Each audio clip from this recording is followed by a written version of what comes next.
So I was born in Mexico. I'm the oldest of 5 children. My birth mother got married when she was 16.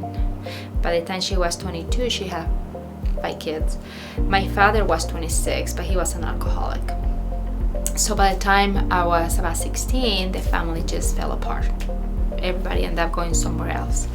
And I always, since I was little, I remember watching TV and just seeing people that have a different life of what I had. It seemed like a dream. I was a first generation college student, so in high school, I didn't really have anybody guiding me to pursue, or even just motivating me to pursue higher education. It took me a while to get here.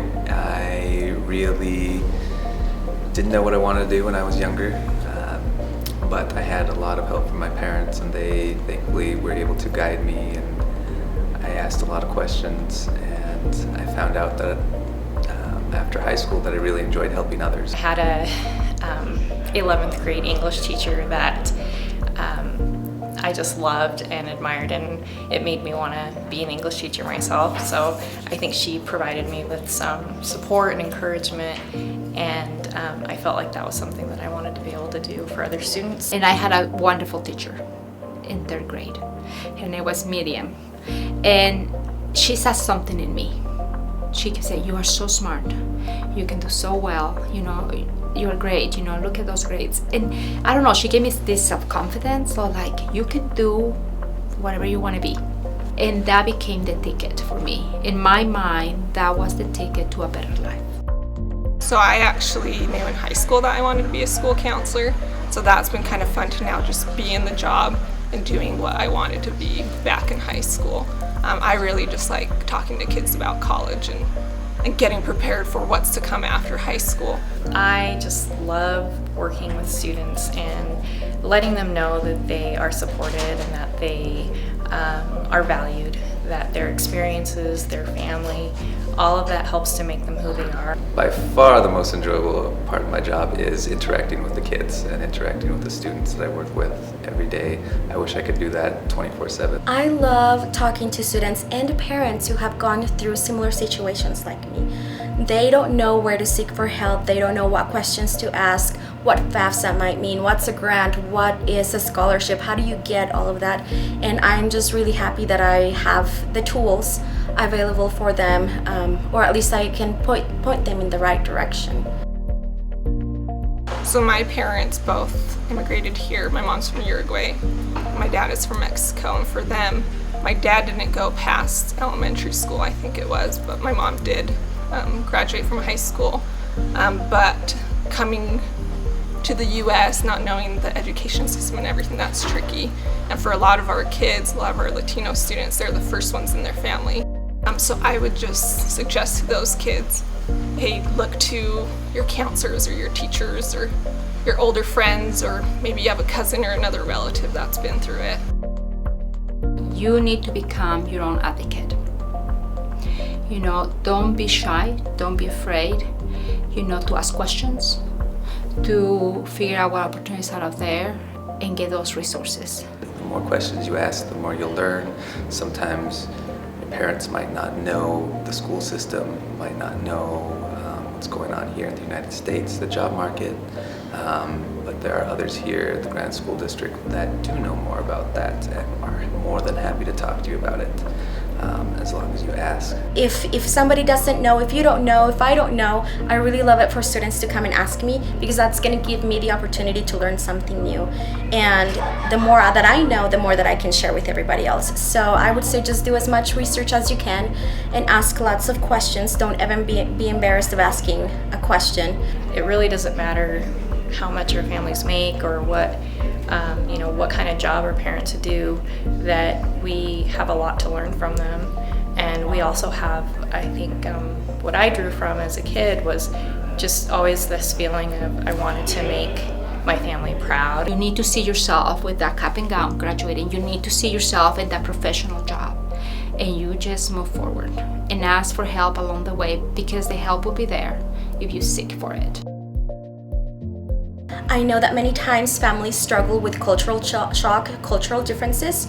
It was really hard for my parents to understand that I had to be involved in after-school activities.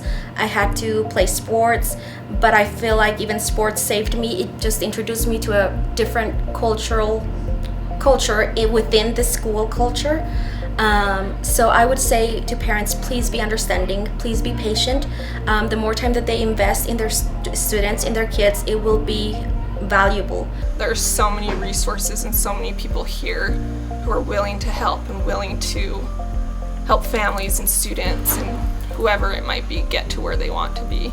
And a lot of times I know that parents may be unfamiliar with it, or they might just not be comfortable coming to the school, but I just want them to know there are people here, hundreds of people, who are willing to help them and their students get to where they want to be after high school. Be involved. Check your kids, talk to them, check their grades, talk to the teachers. If you don't speak the language, it doesn't matter. You find somebody, you find a friend, you bring your phone and use Google Translate, but you make a presence.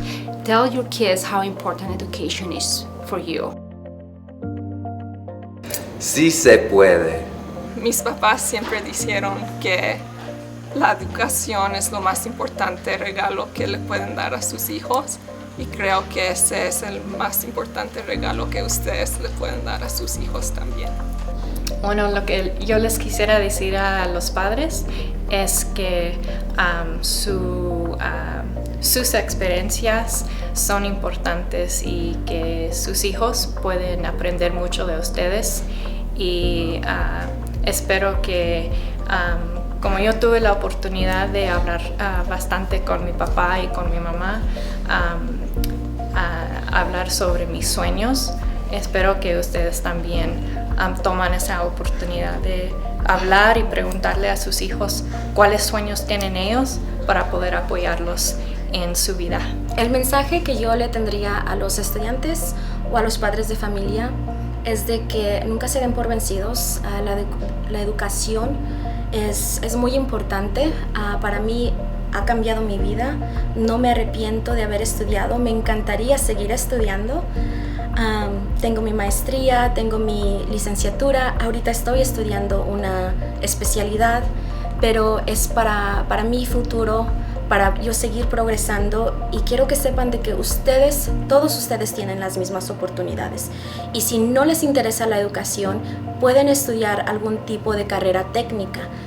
Hablen con sus consejeros, nosotros tenemos todos los recursos disponibles para ustedes, estamos aquí para ayudarles.